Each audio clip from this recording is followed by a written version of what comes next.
Hi everyone, how's it going? I just needed to just make another video before I start with my readings today because today is a full moon, it's a lunar eclipse, it's a fucking Venus pre-retrograde today, so you know it's about to be some chaos going on right now. But I'll explain all that in the reading. If you go to Real Justice Tarot, you go to that, just click in Real Justice Tarot on Instagram and you'll find it. I'm going to be doing a full moon reading today after this, so stay tuned. But I just needed to get this out of my system before we started doing anything. So in that deleted live yesterday, or that accidentally deleted live, I revealed that the kid had a habit of using hyperbole in order to justify her behavior, which basically meant telling lies and shit, right? And the lie was going around at the time that I was threatening to hurt children. And the thought of children being hurt actually upset me more than me being accused of that. And I did end up breaking down in tears and, you know, because it's just abhorrent to me, like, you know, to anybody, like to even think about, no. I still can't get over how people can do that. Like, even when I've seen it in action, I still don't understand it. But anyway, I digress.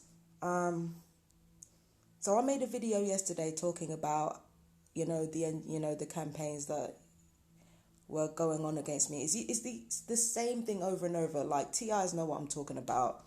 The neighbours want to spy on you and try to get a rise out of you so that they could get recordings, tell the police and all that shit, right? And I was telling you guys yesterday, what I didn't know was that the little girl was upstairs from me when I was talking about this. And the little girl said to her mum this morning that I was talking to someone last night. The mum turned around and said that she's ranting to herself. Now, I don't understand why. Okay, so this is the thing. This is the one thing that I want to talk about. If the kid is making things out to be worse than they are in order to justify her behavior, and she thinks it's a game, where does she get that from? If she uses race as a way to kind of manipulate the situation in order to get out of accountability for her actions, where does she get it from? Of course she's going to get it from a mother who complains about immigrants. Of course she's going to get it from a mother who herself will turn around and try to paint somebody broadcasting a video online as ranting to themselves. Like what are you guys actually doing? Like, and again, it's not just them. Like, the landlords are, I swear the landlords have been trying to do the same thing. Just paint everything she does as mad. I swear the landlords have been trying to do the same thing. And you know what? It's just lame at this point. But then, what does it come back to? If the kids are doing things like this, then the parents are doing things like this. Because the primary ways in which people learn is not through what people say or through what we read. It's through what people do.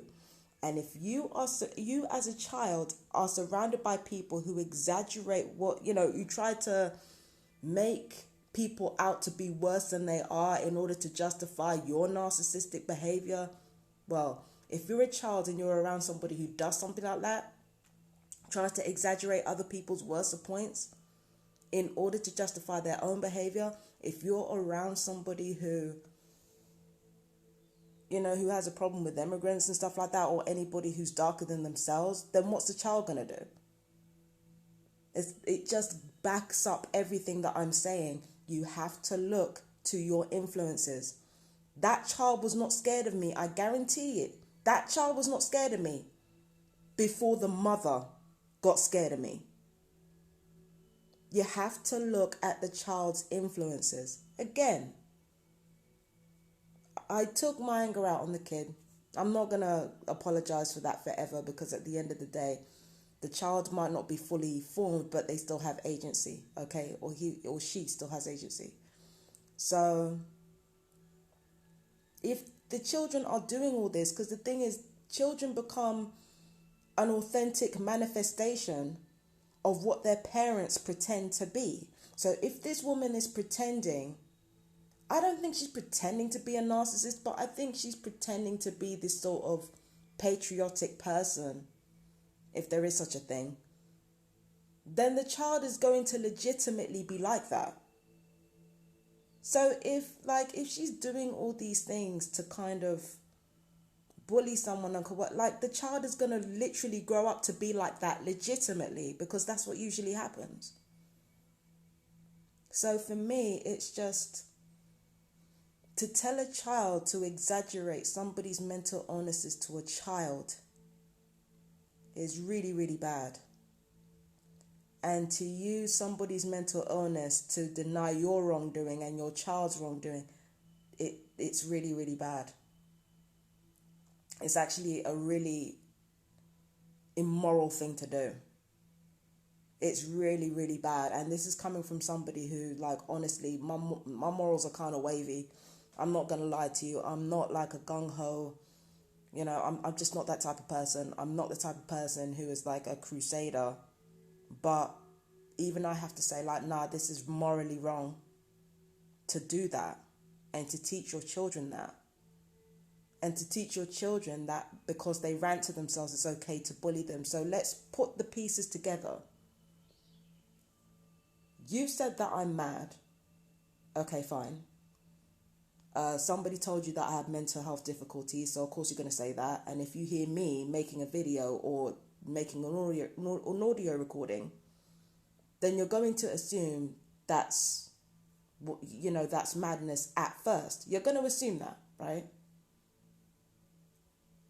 But to do shit like that, even after you know that these things are not mental illness, and to repeat that to your child, and then to spy on somebody or to get the child to report on said mad person in order for you to feed back to you so that you can do whatever you can to upset said mad person. What kind of message does that give? You know, the whole point of mental illness is that you're supposed to sympathize with the mentally ill person, or at least try to minimize the situation so that, you know, everybody can live peacefully. Because if you really feel like a mentally ill person is dangerous, then what sense does it make riling them? Like, just let the authorities deal with it. It doesn't make any sense. Just let the authorities deal with it. Or like, just do your best to just stay out of the way and just be peaceful. Like, what kind of message are you giving your child where you're saying that they're mad? Not only are they mad, but they deserve to be bullied because of it. Like, what kind of message are you giving your children? Like, I'm not being funny, but you're raising them to be sociopaths and narcissists. You're raising them with absolutely no accountability, absolutely no morals, no ethics. And then because you feel bad about what you know about that, and you know what's going on, then you want to try to paint me as an other, paint me as the evil one or as the devil. Or no, it's you. You're the one, teaching your children, let's bully someone who's different. You're the one teaching your children that, and your children are going to grow up. I guarantee it. If they continue on this way, they're going to grow up to be very bigoted and very unkind people. If they're not going to grow up to be bigoted in terms of colour, which they may not do, because, there aren't just white children at that school. There are also mixed race children at that school. So if they're not going to grow up to be bigoted in terms of race, then they're definitely going to grow up to be bigoted in terms of disabled people and people with mental health disorders. And that is incredibly dangerous. That kind of bigotry can get a person killed. It's gotten people killed before. It's gotten people killed before. It's like I said before, when you go around calling somebody mad and then you're saying it's okay to bully them, What do you think is going to come out of that? You think something good's going to come out of it? Think. Like, it's something that mental illness is something that can happen to literally anybody at any time. And you're telling everybody it's okay to bully them. You're teaching children that. Like, children who don't even know better yet. Wow is right. And Poetry 101's just joined me. Yeah, wow is correct. Wow is absolutely correct. It's just, no, this whole thing is not proper. It's not proper. There are a lot of things that are going on that are not right. And it's not, I talk about morals a lot and ethics a lot, but it's like, it's just not right. It's just not right. And the thing that kills me is not that people are doing wrong. That's not what it is. It's that people are doing wrong. They're acting like they're doing right. And they want everybody else around them to validate that, so they lie. That's what bothers me. If you're going to be evil with your chest, be evil with your chest. You're going to be evil, but do it with some integrity. You're going to go all the way with something, Don't do nothing half-assed.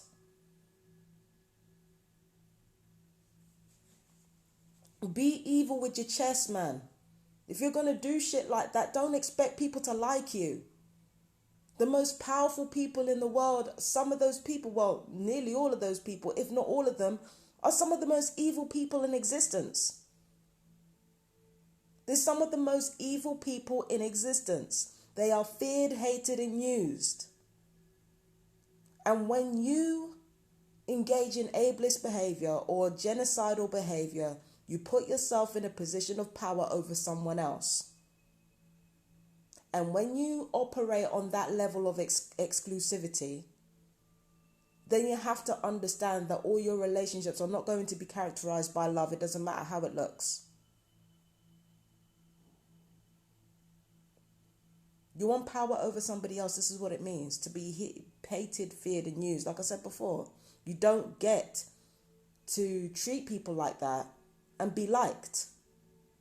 Even people who are on your side, I guarantee you they don't like you.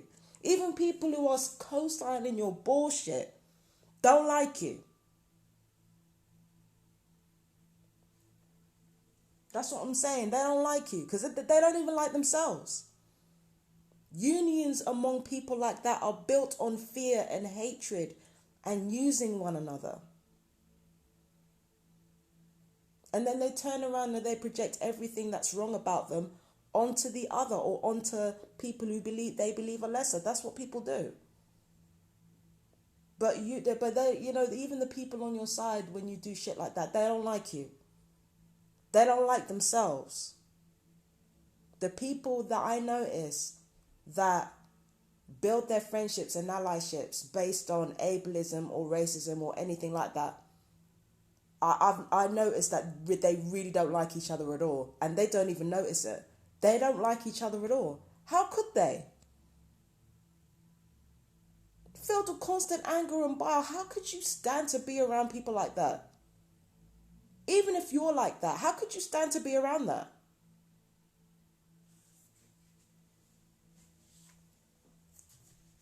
That's what I'm saying. That's what I'm saying. These people think that doing shit like that makes them liked. No, it gives you a certain amount of power. And power is the opposite of love. Behaving like that is not going to make you loved. You see, we missed it. We've conflated power for love a lot. I conflated power for love. I thought I wanted power when really what I wanted was love. And it took me a long time to realize that. But love has its own drawbacks, because the thing is, when you do things for love, it means that even when you want to hurt someone, you can't do it. It means that even at your angriest, even when people want to hurt you for nothing, even when people want to hurt you when they feel nothing, it means that even at your angriest and even at your most rage-filled, even at your most murderous, to kill is actually the last thing on your mind when you are blinded by rage.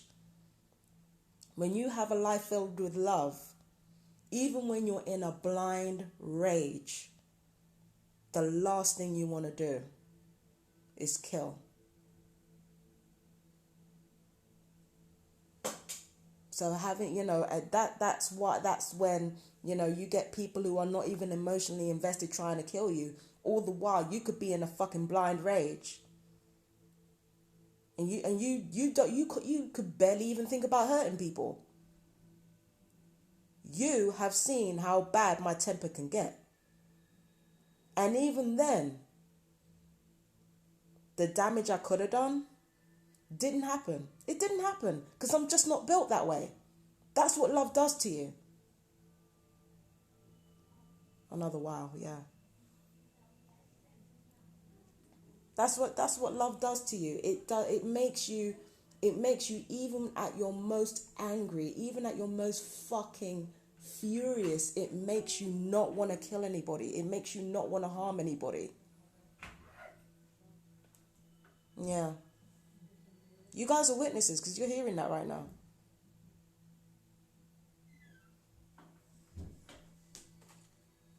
Yeah, so, yeah. No, go ahead. If you have a question, go ahead. I'm here.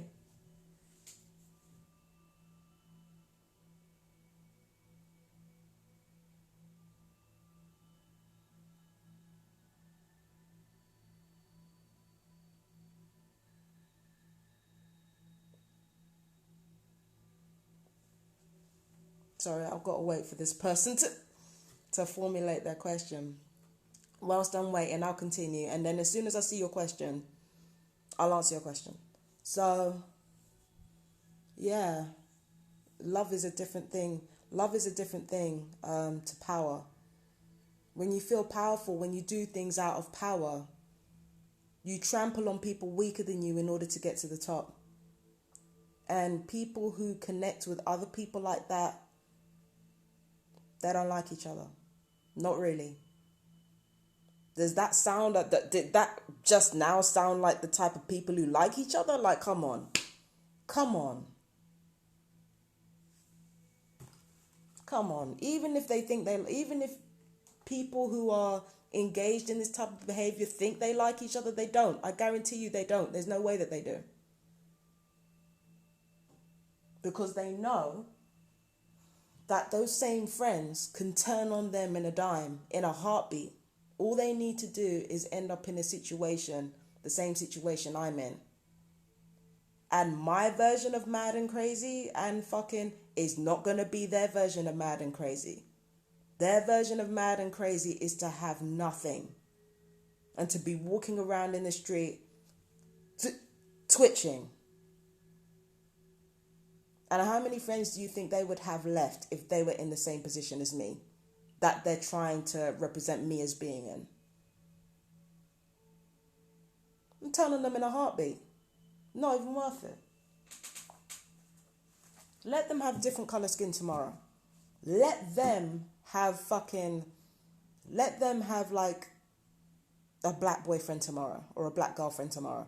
Let them have fucking a mental illness bad enough for everybody to comment on tomorrow. My mental illness ain't even that bad.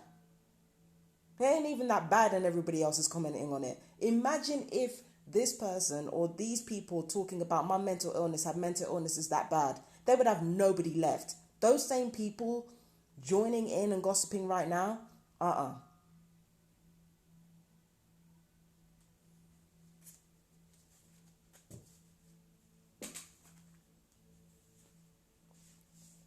Yeah, they don't like each other, man. And again, how could you?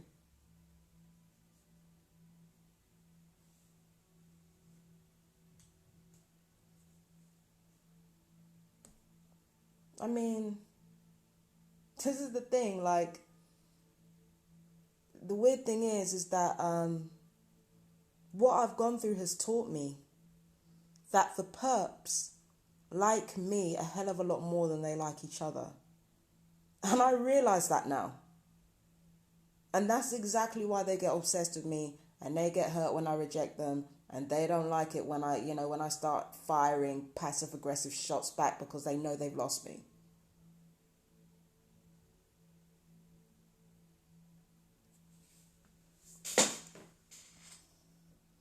That's what I'm saying. It's just like one of those things. The perps, they're always going to like me more than they like each other. But that's exactly why they're doing this. That's exactly why they continue. Because rejection from me is more painful than rejection from each other.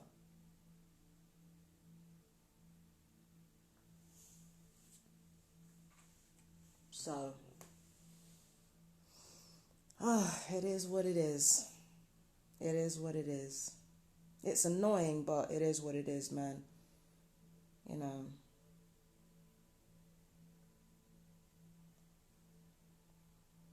Yeah. So, people believe what they see, and they act on what they see. It's not even just kids, it's human beings. And who they're surrounded by and who they listen to, it reveals everything about where their minds are at. It's not even just what you say, it's who you are around, like the environment that you put yourself in, especially if you're a femme or a woman. The environment that you choose to surround yourself with is an indictment of your, not an indictment, but it is an indication of your character.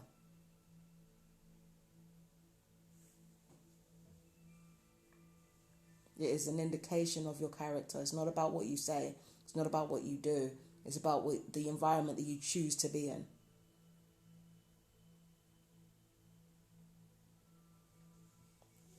So, anyway, I gotta go. I gotta do these readings, man. It's most likely I'll get noise pollution, but go over to Real Justice Tarot right now. Why do some people use love in committing evil? Well, you weaponize it. Is this your question? This is a really good question. Why do some people use love in committing evil? Well, it's simple. When you're evil, you weaponize everything. When you're evil, everything becomes a weapon, including love.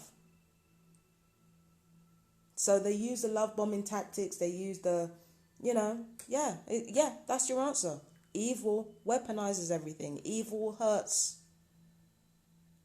I just don't get it. You know why that is? Do you know why we keep asking why this happens?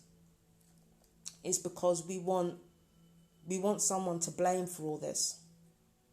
We want somebody to shift all of this hurt and all of this pain onto, so that this pain can stop, because that's a natural human reaction.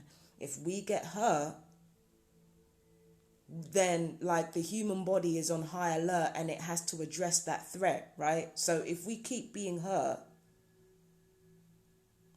then our version of trying to protect ourselves is to ask why.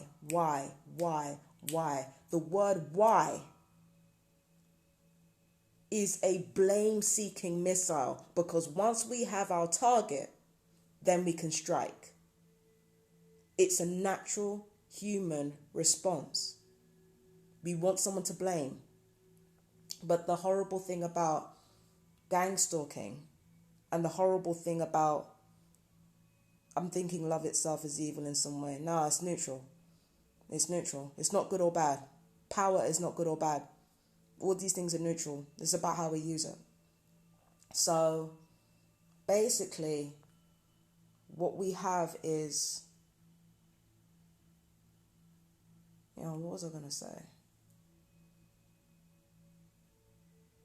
So basically, what we have is a situation where anything and everything can be weaponized out of fear. That's what evil is. Yeah? I can't remember what I was saying before, but I'm sure it'll come back to me when I rewatch this live. So I'm sure it'll come back to me. But the point of the matter is that A, people learn from the environment that they're in, and B, if you surround yourself with people who are just as hateful as you are, then that's what you're going to get. You know? But I'm going to get on with my readings now. You guys take care of yourselves. I love you. Stay blessed. And I will see you in the full moon reading. Bye. Mwah.